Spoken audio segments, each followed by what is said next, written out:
বন্ধুরা, আমি doctor Newton Mondal. আশা করি সবাই ভালো আছেন। তো আজকে আলোচনা করতে চলেছি অত্যন্ত গুরুত্বপূর্ণ একটা বিষয় অর্থাৎ দাম্পত্য জীবনে যারা দাম্পত্য আ লাইফ পার করছেন তাদের জন্য এটা অত্যন্ত দরকার এবং তারা প্রত্যেকেই ভিডিওটা দেখুন। দেখুন এমন পরিস্থিতি প্রত্যেকেরই কিন্তু জীবনে কোনো না কোনো সময় এসেছে। তো যাই হোক আ মনে করুন যে বয়স খুব বেশি না। কিন্তু অভিযোগ করছেন এটা যে দিন আপনার যৌন ক্ষমতা হারিয়ে যাচ্ছে, উত্তেজনা হারিয়ে যাচ্ছে। আ যৌনতার প্রতি যে আকর্ষণ, স্ত্রী বলেন যে আকর্ষণ, সে আকর্ষণটা দিন ক্ষীণ হয়ে যাচ্ছে এবং আ উত্তেজনাটা ঠিক আগের মতো হয়। আগে থেকে কম হচ্ছে, হ্যাঁ? এবং আ দিন বীর্যটা পাতলা হয়ে যাচ্ছে, পায়খানায় পোদ দিলে বীর্য গড়িয়ে পড়ছে এবং আ মন এবং শরীরে একটা অবসাদলতা এবং আ অবসন্ন একটা ভাব সবসময় কাজ করে। কোনো কিছুই ভালো লাগে না, অর্থাৎ ভালো কথাটাও ভালো লাগে না। এমনই মানসিক অবস্থা এবং দিন আপনার স্মৃতিশক্তিটাও দুর্বল হয়ে যাচ্ছে এবং আ মিলনের সময় আগের মতো পাচ্ছেন না। হ্যাঁ, সময় পেলেও আগের মতো পাচ্ছেন না বা কমে যাচ্ছে। এমনও দেখা যায় যে কয়েক সেকেন্ড বা কয়েক মিনিটের মধ্যে বীর্যপাত হয়ে যাচ্ছে।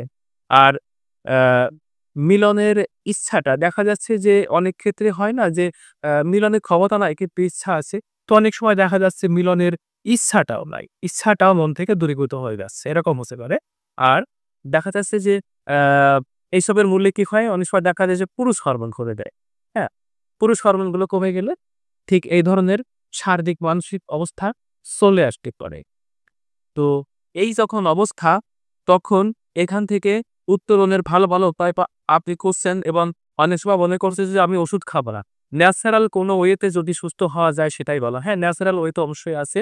তো এই সমস্যা থেকে বের করতে গেলে আপনাকে আ আ যা খেতে হবে তা আমি এখন সুন্দর করে বলছি মনোযোগ দিয়ে শুনুন।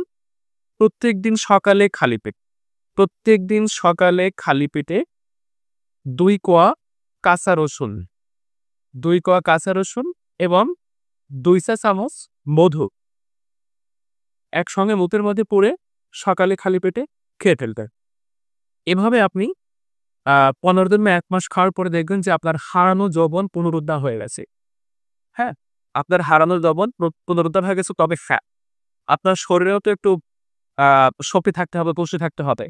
আপনি অবশ্যই এ সময় আ সিদ্ধ ডিম, পাকা কলা, তারপরে গরম দুধ এবং অন্যান্য যে পুষ্টিকর খাবার মাছ-মাংস সেগুলো তো আছেই।